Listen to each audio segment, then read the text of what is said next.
ಈ ದಿನಗಳಲ್ಲಿ ನಾನು ನೀನು ಮಾದರಿಯ ಒಂದು ಜೀವಿತವನ್ನು ಜೀವಿಸಬೇಕಾಗಿದೆ. ಇವತ್ತು ನೀನು ಏನ್ ಮಾಡ್ತೀಯೋ ನಿನ್ನ ಮಕ್ಕಳು ಅದನ್ನೇ ಮಾಡ್ತಾರೆ. ಅಲ್ಲಿ ನೋಡಿ, ದಾವೀದನು ಮಾಡಿದ ಹಾಗೆ ವ್ಯಭಿಚಾರವನ್ನು ಮಾಡಿದನು, ಹತ್ಯೆಯನ್ನು ಮಾಡಿದನು. ಅದೇ ರೀತಿ ಆತನ ಮಕ್ಕಳು ಸಹ ಮಾಡಿದ. ಇವತ್ತು ನಾನು ನೀನು ನಮ್ಮ ಮಕ್ಕಳಿಗೆ, ನಮ್ಮ ಜನರೇಷನ್ಗೆ ಒಂದು ಎಕ್ಸಾಂಪಲ್ ಲೈಫ್ ಅನ್ನ ನಾವು ತೋರಿಸಬೇಕಾಗಿದೆ. ಏನ್ ಮಾಡ್ತಾ ಇದೀಯ?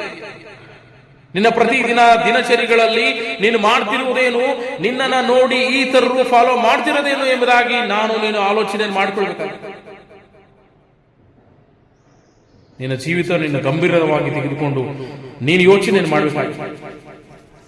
ನಿನ್ನ ಮಾದರಿಯ ಜೀವಿತಕ್ಕೆ ಅಡ್ಡಿ ಬರ್ತಕ್ಕಂಥ ಯಾವುದೇ ವಿಷಯವಾಗಲಿ, ಯಾವುದೇ ಪಾಪವಾಗಲಿ, ಯಾವುದೇ ಶೋಧನೆ ಆಗಲಿ, ಅದನ್ನು ಬರ್ತಿದೆಯಾ ಆದ್ರೆ ಆ ಪಾಪವನ್ನು ನೀನು ಬದಿಗಿಟ್ಟು ಆತನ ಪಾದದಲ್ಲಿ ಬಾ.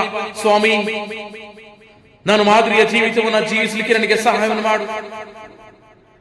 ಬರ್ತಕ್ಕಂಥ ಶೋಧನೆಗಳಿಂದ, ಬರ್ತಕ್ಕಂಥ ಪಾಪಗಳಿಂದ ನಾನು ಜಯಿಸಲಿಕ್ಕೆ ನೀನು ಸಹಾಯವನ್ನು ಮಾಡು ಎಂಬುದಾಗಿ ನೀನು ಆತನ ಸನ್ನಿಧಾನದಲ್ಲಿ ಪ್ರಾರ್ಥನೆಯನ್ನು ಮಾಡಬೇಕಾಗಿದೆ.